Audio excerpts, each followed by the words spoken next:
Hi everybody, it's Anne the Purple Goddess. I'm here at Purple Goddess Enterprises doing my weekly story time. I always look forward to Tuesdays. I'm here with my magic wand, my purple gloves, and I hope everybody's well. Couple of things. Let's talk first of all about next week, which is winter solstice on Monday. So if you don't follow me on my Facebook page, it's Anne Purple Goddess. Follow me there, and I'm hoping to do something special on winter solstice. Now, we're going through some interesting planetary activity right now. Yesterday was a solar eclipse and a new moon in Sagittarius. And new moons, if you follow me, you know that I do a lot of teaching about the new moon cycle of 28 days. And when we have a new moon, it's an invitation to write down our 10 intentions for the next 28-day cycle. So it's the new moon's in Sagittarius, which means we've moved out of the season of Scorpio, which is a water sign. And with the water sign of Scorpio, we go deep into our emotions and psyche, deep soul searching. And that's where we get to kind of muck around there and then bring the phoenix, rise from the ashes of our life for transformation. And now we're out of that season, or moving out of that season into the energy of Sagittarius. And Sagittarius is about fire.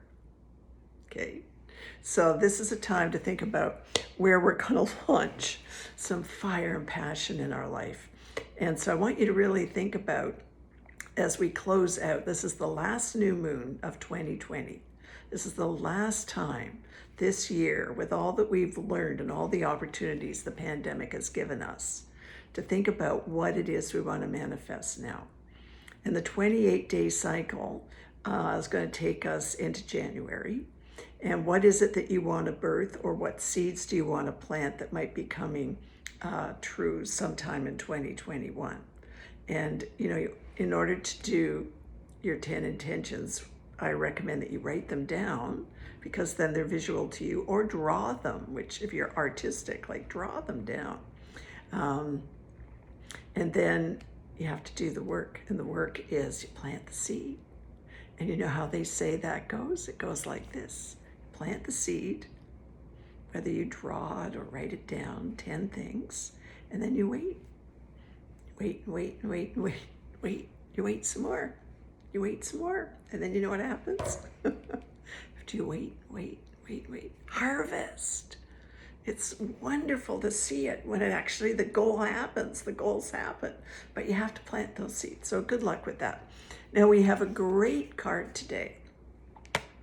Might just be in the suit of wands. And wands are what? They're not water, they're not swords, and they're not pentacles. They're fire. So we've got, here she is, the Queen of Wands. This is a fabulous queen. Now the Queen of Wands is not like the Queen of Swords, which the Queen of Swords is like the goddess Kali in India. She's fierce. She's got a sword. She knows how to cut anything out of her life that doesn't serve her.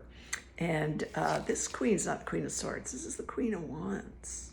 She's the queen of passion. She's the Danish goddess, Holle, Hole, which stands for holy and holly. And she's the queen around Yule time. And isn't it interesting that it's going to be Yule, winter solstice next week?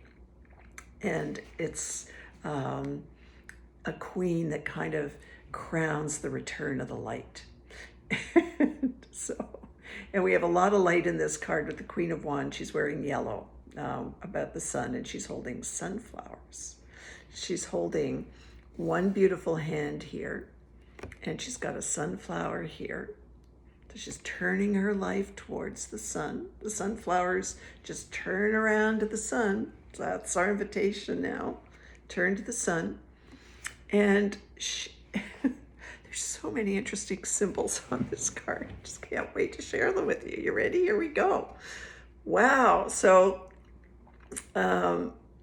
let's take a look at the lions. There's 4 lions on this card. There's two on her throne, and two up here. So the lions represent strength and courage. It's also associated with Leo, which is another astrological sign that's a fire sign. The fire signs are Aries, Leo, and Sagittarius. So we've got 4 lions here. And this reminds us that we do have the strength and courage to make our dreams come true and accomplish our goals. And the task, if we are the Queen of Wands, is to be relaxed, like she's sitting on her throne. Her legs are just in a nice, kind of comfortable position. She's at ease. And this lion, the lion here on this side is looking out near the pyramids. The pyramids represent kind of the mysteries of life or source energy. So that lion's not afraid to kind of look to the future, right? And knows that with the pyramids and the source energy, everything's going to be fine. This lion, I don't know if you can see it.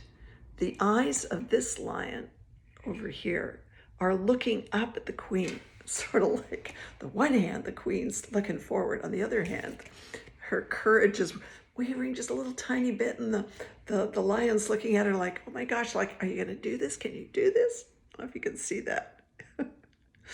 So the queen's job and your job with this card, and being the Queen of Wands, is to kind of bring these 2 lions into alignment. They have them both kind of looking forward to the future. And, you know, let the strength of the lion, these lions up here are very strong, remind you that you've got the courage and the strength to go forward.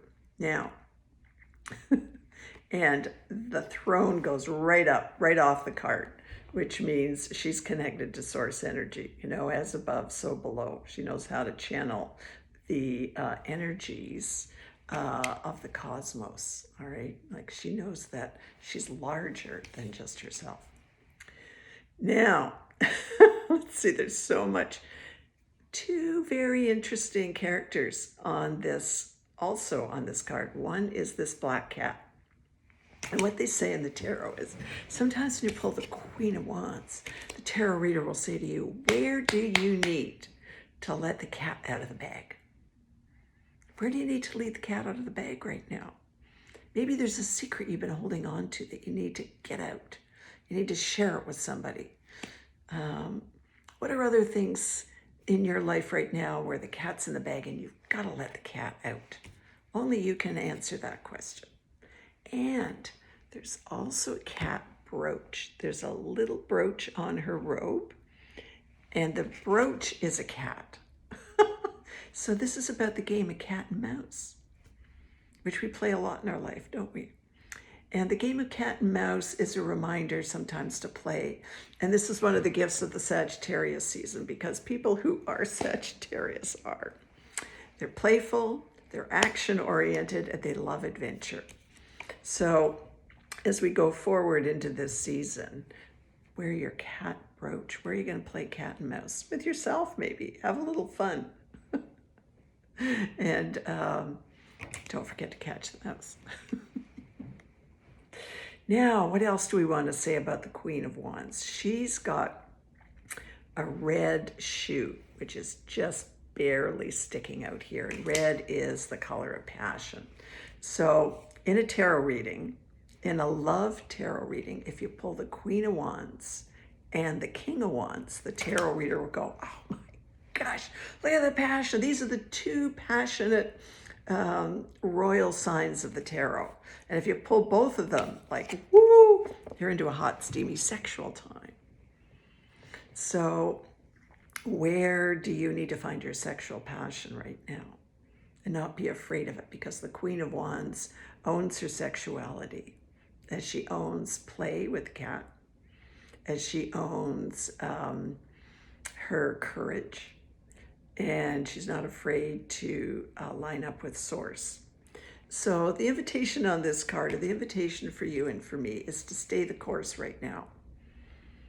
And let the Queen of Wands and all that she stands for, this is the feminine, for a man, this is the anima inside of himself.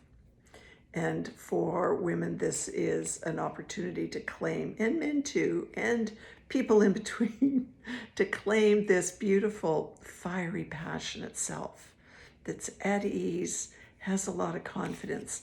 They haven't quite put the wand yet on the ground. They're holding on to it. They're face towards the sun. They're in the season of Sagittarius. They want to follow the path of least resistance. Because when we follow the path of least resistance, things start to flow. They flow, flow, flow, flow, flow. So here's your opportunity now to launch your rockets of desire, as Esther Hicks would say. What is it you're desiring as we bring this year to a close? And where are you going to find your fire? Let the Sagittarius fire and the wand and the Queen of Wands to get you there. So I'm going to hit the bell 3 times. What do you think about that? You ready? Here we go.